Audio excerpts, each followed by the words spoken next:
Friends, હું ભરત પ્રજાપતિ તમારું આ એજ્યુકેશનમાં સ્વાગત કરું છું. આજે આપણે ધોરણ 10 સ્વાધ્યાયપોથી ભાગ 4નું છેલ્લું ચેપ્ટર જે વિષય ગુજરાતીનું આપેલું છે જન્મોત્સવનું સંપૂર્ણ સોલ્યુશન જોવા જઈ રહ્યા છીએ. આની અગાઉ આપણે તમામ ભાગ 4ના તમામ વિષયનું તમામ ચેપ્ટરનું સોલ્યુશન કરેલ છે, જે તમને આપણી ચેનલ ઉપર મળી રહેશે. તો ચેનલને સબસ્ક્રાઈબ ના કરી હોય તો ચેનલને સબસ્ક્રાઈબ કરી દેજો, વિડીયોને લાઈક કરી દેજો અને તમારા મિત્રો સાથે વિડીયોને શેર કરી દેજો. અને હા, આપણે સ્વાધ્યાયપોથીનો ભાગ 5 અને ભાગ 6ના પણ વિડીયોસ એટલે કે સોલ્યુશન જોવાના છીએ. તો અમારી સાથે જોડાયેલા રહેજો અને તમારા મિત્રો સાથે વિડીયોને શેર કરવાનું ભૂલતા નહીં. શરૂઆત કરીએ વિભાગ એ થી. નીચેના જોડકા યોગ્ય રીતે જોડીને ફરીથી લખો. તેમાં પહેલો પ્રશ્ન હતો જન્મોત્સવ. તો જન્મોત્સવમાં આવશે એક નવલિકા છે. ત્યારબાદ ડોસી. તો ડોસીએ કહ્યું હતું કર કઈ બાપલા છૂટકો છે. ત્રીજામાં આવશે કાનજીમાં અક્કરમીએ મધરાતે કઈ જન્મ લીધો. અને વેલજી તો છોરો તો છે હાવ કિશન ભગવાન જેવો. આગળ જોઈએ આપણે હવે. નીચે આપેલા વિકલ્પોમાંથી યોગ્ય વિકલ્પ પસંદ કરી ખાલી જગ્યામાં પૂરો. પહેલો પ્રશ્ન જન્મોત્સવ કૃતિ ખાલી જગ્યા સંગ્રહમાંથી લેવામાં આવે છે. તો ગૃહ પ્રવેશમાંથી. વૃંદાવન દાસના મોટા દીકરાનું નામ ખાલી જગ્યા હતું. તો અસિત. વૃંદાવન દાસનો મોટો દીકરો ખાલી જગ્યા જઈને ઇલેક્ટ્રોનિક એન્જિનિયરિંગનું શિક્ષણ પ્રાપ્ત કરી રહ્યો હતો. તો અમેરિકા. ખાલી જગ્યા શરણાઈવાળાએ પ્રભાત તું થયું છતાં બિભાસનો સૂર છોડ્યો. તો રામદીન. વસુદેવ કૃષ્ણને લઈને ખાલી જગ્યાએ પહોંચ્યા હતા. તો ગોકુળ. વટપત્રમાં સૂતેલા ભગવાનના મોઢા પર ખાલી જગ્યા હાસ્ય હતું. તો ભુવન મોહન. જપવતી શેઠાણીએ ખાલી જગ્યા ઉપાડ્યું હતું. તો હાલરડું. ઝૂંપડામાં ખાલી જગ્યા દીવો ટમટમતો હતો. તો ફગફગીઓ. અને માણેકના ચિત્કારે એમનો પીછો પકડ્યો. તો કરુણ. આગળ જોઈએ આપણે ક. નીચે આપેલા પ્રશ્નના એક વાક્યમાં ઉત્તર લખો. તો પહેલો પ્રશ્ન 15મો છે. જન્મોત્સવ વાર્તામાં લેખક કઈ પરિસ્થિતિનું આલેખન કર્યું છે. તો જન્મોત્સવ વાર્તામાં લેખકે સમાજની બે જુદી જુદી પરિસ્થિતિનું આલેખન કર્યું છે. 16. લાલ કિનખાબનો પડદો ઉચકાય તેની સહુ આતુરતાપૂર્વક રાહ શા માટે જોઈ રહ્યા હતા. તો કૃષ્ણ જન્મોત્સવ હોવાથી લાલ કિનખાબનો પડદો ઉચકાય તેની સહુ આતુરતાથી રાહ જોઈ રહ્યા હતા. માણકી શા કારણે કણસી રહી હતી. તો માણકી પ્રસૂતિની કણસી રહી હતી. ઘડિયાળના બે કાંટા ભેગા થતા લાલ કિનખાબનો પડદો સર કરતા સરી ગયો. આ શબ્દ શેનો અનુસાર આપે છે. તો ઘડિયાળના બે કાંટા ભેગા થતા લાલ કિનખાબનો પડદો સરળ કરતા સરી ગયો. આ બે ઘટનાઓ પાછળ કૃષ્ણ જન્મનો સંકેત આપે છે. ફાટી તૂટી ગણપાટ, કાટ ખાયેલા પતરાનું સાપરું, ફગફગીયો દીવો જેવા શબ્દોનું તેનું તાદૃશ્ય વર્ણન કરે છે.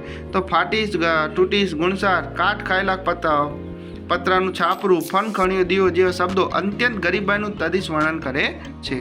જપવટી શેઠાણીએ કયું હાલરડું ઉપાડ્યું. તો જપવટી શેઠાણીએ જાગો નંદ કે લાલ ભારે ભઈ એ સાલડું ઉપાડ્યું. 21 જોઈએ. કૃષ્ણ અને કિશનના જન્મની પરિસ્થિતિ કેવી રીતે વ્યક્ત થઈ છે. તો કૃષ્ણ અને કિશનના જન્મ સમયે એક બાજુ આનંદનો અવસર છે તો બીજી બાજુ કરુણા ઘટના છે. હવે જોઈએ 3-4 વાક્યમાં ઉત્તર લખો. અસિતે કૃષ્ણ જન્મની કઈ તરકીબ રચી હતી. તો અસિતે કૃષ્ણ જન્મની તરકીબ વીજળીની મદદથી રચી હતી. દેવિકાના ખોળામાં બાળક જોવા મળે. કારાગૃહમાં અંધારું પથરાઈ જાય. રાત્રિના 12 વાગે કિનખાબનો પડદો ખુલે. આકાશમાંથી તેજનો પુંજ અવતરે. તે સાથે ઝબકારો થાય. સાથે ઝાલર, મંજીરા, કાંસા અને શંખનો ધ્વનિ સંભળાય. વિભાસના સૂર વાતાવરણને આહલાદ બનાવે તેવી તરકીબ અસિતે રચી. ત્યારબાદ જોઈએ 23. કાનજી અને દેવજી બાળકને લઈને ક્યાં જતા અને શા માટે. કાનજી અને દેવજી બાળકને લઈને વેલજી ડોસાને ઘેર જતા. વેલજી ડોસા નવજીત શિશુના ટાંટિયાવાળી આપવાનો ધંધો કરે છે. ટાંટિયા વાળવા એટલે આજીવન અપંગ કરી દેવું. કૃષ્ણ અને કિશનના જન્મમાં શું તફાવત છે. તો જન્મોત્સવ વાર્તામાં એક જ સમયે કૃષ્ણ અને કિશનના જન્મ સંદર્ભે બે પરિસ્થિતિનું સમાંતર નિર્માણ કરવામાં આવ્યું છે. એક બાજુ કૃષ્ણના જન્મ સમયે આનંદનો અવસર છે, જ્યારે બીજી બાજુ કિશનના જન્મ સમયે કરુણતા છે. કિશનને જન્મથી ટાંટીઓ વાળીને ભીખ માંગવા માટે અપંગ બનાવી દેવામાં આવે છે. 25મો પ્રશ્ન.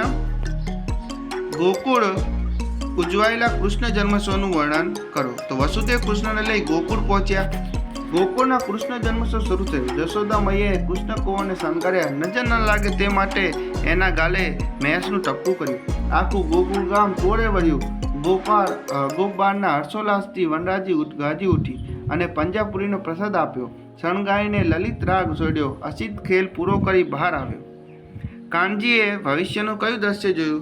કાનજીએ ભવિષ્યના દ્રશ્યમાં જોયું કે ધરતી બપોરે માણેકની સાથે એ પતરાની નાનકડી ગાડીમાં પાંગડા કિશનને શહેરના રસ્તા વચ્ચે થઈને ખેંચી રહ્યો છે. પોતે આંતરો છે, દીકરો પાંગડો છે, દુનિયા દેખતી છે.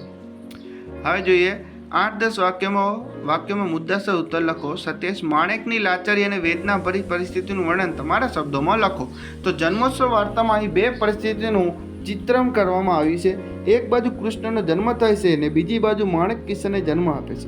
કિશનને લઈને કાનજી અને દેવજી અંધારી રાતે વરસાદમાં વેલજી ડોસા પાસે કિશનને લઈ જઈને તેને અપંગ બનાવે છે. ઝૂંપડપટ્ટીમાં ગરીબી વચ્ચે સબરતી માણેકનો કિશન નંદકુંવર જોવે છે, પરંતુ માણેકનો પરિવાર કિશનને સારું ભવિષ્ય આપવા માટે લાચારી અનુભવે છે. તેથી માણેક પર ખૂબ દુઃખી છે. જાણી જોઈને પોતાના દીકરાને અપંગ બનાવ્યો છે, પરંતુ તે અંગે તે કશું કરી શકે તેમ નથી. આગળ જોઈએ હવે આપણે જન્મોત્સવ શીર્ષકની યથાર્થતા ચર્ચો. જન્મોત્સવ નલિકામાં બે પરિસ્થિતિમાં જન્મેલા બાળકનું નિરૂપણ કરવામાં આવ્યું છે. એક બાજુ જશોદાનો કૃષ્ણકુંવર છે, એ જ સમયે બીજી બાજુ ઝૂંપડપટ્ટીમાં ગરીબી વચ્ચે સબરતી જાણેકનો નંદકુંવર છે. કૃષ્ણના જન્મ સમયે આખું ગામ આનંદમાં છે, જ્યારે કિશનના જન્મ સમયે વેદના અને દુઃખનો સમય છે. માણેકના નંદકુંવરને આવકારવાનો કશો પ્રમાણ નથી, જ્યારે કૃષ્ણને આવકારવા માટે તૈયારીનો પાર નથી. કિશનને જન્મથી જ ઘૂંટણ મચોડીને અપંગ બનાવી છે. અમાનવીય ઘટના અહીં દર્શાવે છે. એક બાજુ આનંદ છે તો બીજી બાજુ દુઃખ છે. નવજાત બાળકની કરુણતા તમારા શબ્દોમાં વર્ણવો. તો જન્મોત્સવ વાર્તામાં કવિએ બે પરિસ્થિતિનું વર્ણન કર્યું છે. કૃષ્ણના જન્મ વખતે આનંદનો ઉલ્લાસ છે તો બીજી બાજુ કરુણતા અને મજબૂરી છે. કિસાનને લઈને વેલજી અને કાનજી વેલજી ડોસાને ત્યાં જાય છે. વેલજી ડોસો કિસાનને અપંગ બનાવે છે. કાનજી કિસાનને અપંગ બનાવીને આજીવન ભીખ મંગાવવા ઈચ્છે છે. બાળકની ચીસ તેમજ કરુણતા રુદન કોઈના પણ હૃદયને સ્પર્શતા નથી. કાનજી આંધળો છે. કિસાનની માતા માણેકની મજબૂરી છે. દીકરો અપંગ અને દારૂણ ગરીબ છે. ભીખ માંગવા નિર્દોષ બાળકને અપંગ કરે છે. એક બાજુ કૃષ્ણ જન્મોત્સવ ઉત્સવ છે, બીજી બાજુ કિસાનનો જન્મ છે. બે ટાંટિયા બે કોરિયા ધાન માટે સગા દીકરાને સાધન બનાવવા અપંગ બનાવે છે. આવી છે જીવનની કરુણતા. હવે આપણે જે વિભાગ સી વ્યાકરણ વિભાગ. તો 30મો પ્રશ્ન કે નીચેલી શબ્દોની સાચી જોડણી શોધીને લખો. તો પહેલો હતું વીજળી, તો વીજળી આ રીતના લખાશે. કુતૂહલ, તો કુતૂહલ આ રીતના લખાશે. પરિસ્થિતિ આ રીતના લખાશે. મુહૂર્ત આ રીતના લખાશે. એન્જિનિયરિંગમાં પરણગોષ્ઠી અને તુમુલ, તો અહીંયા તમે જોઈ શકો છો. ત્યારબાદ જોઈએ 31મો સંધિ 16, તો એમાં આ રીતના જવાબ આવશે. ત્યારબાદ સંધિ જોડો, તો એમાં પહેલી છે સૃષ્ટિ, ત્યારબાદ છે નયન, ત્યારબાદ શ્રવણ, પ્રેક્ષક અને નિશ્ચિત. હવે આપણે જોઈએ કે નીચેના શબ્દોના સમાસ કૌંસમાંથી શોધીને ઓળખાવો. તો પહેલું છે ગૃહપ્રવેશ, તો તેમાં આવશે તત્પુરુષ સમાસ. ત્યારબાદ મદ્રા, તો તેમાં આવશે કર્મધારય સમાસ. જશોદા, તો તેમાં આવશે ઉપપદ સમાસ. નંદકુંવર, તો તેમાં આવશે તત્પુરુષ સમાસ. અને છેલ્લું યથાસ્થાને, તો તેમાં આવશે અવિર્ભાવ સમાસ. આગળ જોઈએ આપણે હવે નીચેલા શબ્દોના અર્થભેદ જણાવો. તો પહેલું છે ગુણ. બંને ગુણ અલગ અલગ રીતે લખવામાં આવેલા છે. તો એમાં એકનો મતલબ થાય કોઠરો અને બીજાનો મતલબ થાય સદગુણ. વસુદેવ, તો એમાં કૃષ્ણના પિતા, અને વાસુદેવ તો નાગના રાજા. હવે આપણે જોઈએ નીચે આપેલ પંક્તિના અલંકાર જણાવો. દેવકીના ખોળામાં બાળકને રૂપે એ તેજપુંજ ઝૂલવા લાગે, તો તેમાં આવશે રૂપક અલંકાર. ઝૂંપડાની દુનિયા સળવળી ઉઠી, તો તેમાં આવશે સજીવારૂપણ અલંકાર. માણેકના કરુણ ચિત્કારે એમનો પીછો પકડ્યો, તો સજીવારૂપણ અલંકાર. છોરો તો છે હાવ કિશન ભગવાન જેવો, તેમાં આવશે ઉપમા અલંકાર. ત્યારબાદ જોઈએ કે કયો પ્રત્યય લાગેલો છે તે જણાવો. જન્મોત્સવ, તો તેમાં આવશે એક પણ પ્રત્યય નહીં. નિસ્તંભ, એમાં આવશે પૂર્વ પ્રત્યય. ફગફગ્યો, એમાં પર પ્રત્યય. અને કૃપારુ, એમાં પણ પર પ્રત્યય. એટલે છેલ્લા બેમાં આવશે પર પ્રત્યય. નીચેના શબ્દોને સમાનાર્થી શબ્દો શોધીને લખો. તો પુંજ, તો તેમાં આવશે ઢગલો. તુમુલ, તો દારૂણ. કૃષ્ણ, તો કેશવ. વીજળી, તો દામિણી. પર્વ, તો ઉત્સવ. તાદ્યસ્ય, તો આબેહુ. હવે આપણે જોઈએ નીચે આપેલા વિકલ્પોમાંથી સંજ્ઞાનો સાચો પ્રકાર શોધીને લખો. તો એમાં પહેલું છે ગોકુળ, તો એ આવશે વ્યક્તિવાચક. ધનંજય, તો તે પણ વ્યક્તિવાચક. પ્રેક્ષક, તો એ સમૂહ એટલે સમૂહવાચક. પંચાજુરી એટલે પાંજરી એટલે કે દ્રવ્ય એટલે દ્રવ્યવાચક. રુદન, તો ભાવવાચક. હવે આપણે જોઈએ નીચેલા વૃદ્ધિપ્રયોગનો અર્થ જણાવો. તો પહેલો છે ટાંટિયા વાળી નાખવા, તો અપંગ બનાવવું. ટાચકા ફોડી નાખવા, તો ફટાક અવાજ સાથે પગના હાડકા તોડી અપંગ બનાવવું. પીછો પકડવો, સતાવવું, હેરાન પરેશાન કરી. બેવડ વળી જવું, તો ખૂબ થાકી જવું. સોનાને હિંડોળે ઝૂલવું, તો જહો જલાલી ભોગવવી. ત્યારબાદ જોઈએ દુઃખના લીધે ઊંકારા કરવા તો કણસવું, વ્યંગમાં બોલવું કે કહેવું તે તો કટાક્ષ કરવો, દુનિયાને મોહ પમાડે તેવું હાસ્ય તો અટ્ટહાસ્ય, તાજેતરમાં જન્મેલું બાળક તો નવજાત, જેની જ્યોત હાલક ડોલક થતી હોય તેવો દીવો તો ફગફગીયો, બાળકને સુવડાવવા ગાવામાં આવતું ગીત તો હાલરડું, દમણના રોગથી પીડાતો તો દમિયલ, જન્મદિવસ પ્રસંગે ઉજવાતું પર્વ તો જન્મોત્સવ, ઠાકોરજીને ચડાવવામાં આવતું નૈવેદ્ય તો અન્નકૂટ. હવે શબ્દોના વિરુદ્ધાર્થી શબ્દ જોઈએ તો પહેલું છે તેજ તો તેજહીન, રુદન તો હાસ્ય, તુમુલ તો સુખુદ, આનંદ તો શોક, ઊંડું તો સોસરું, અનુભવી તો બિન અનુભવી. હવે આપણે જોઈએ 41. નીચેના વાક્ય પ્રમાણે પરિવર્તન કરો કે જશોદા મૈયા કૃષ્ણ કુંવરને શણગારે છે તેનું કર્મણી વાક્ય બનાવો તો જશોદા મૈયા દ્વારા કૃષ્ણ કુંવરને શણગારાય છે. બીજું, માણેકથી કિશનને જન્મ અપાયો તેનું કર્તરી વાક્ય બનાવો તો માણેકે કિશનને જન્મ આપ્યો.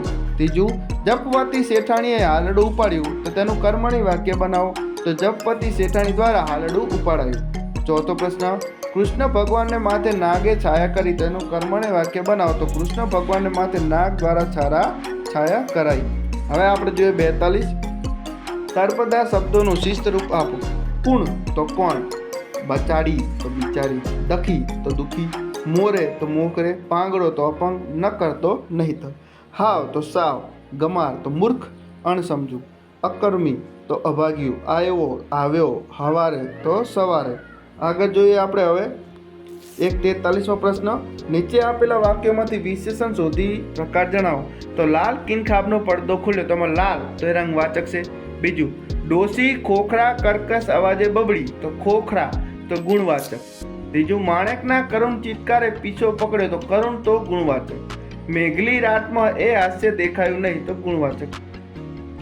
ધકતી બપોરે માણેકની સાથે પતરાની નાનકડી ગાડીમાં નીકળ્યો તો એમાં હશે પરિમાણ વાચક. આગળ જોઈએ હવે આપણે નીચેના વાક્યોમાંથી ક્રિયા વિશેષણ શોધી તેના પ્રકાર જણાવતો. એકાએક ફગફગીયો દીવો બુઝાઈ ગયો તો એકાએક તો રીતિવાચક. આકાશને કદીક વીજળી વિંધી જતી હતી તો કદીક એ સમયવાચક. વરસાદ એક ધારો પડવા માંડ્યો તો એક ધારો એટલે રીતિવાચક.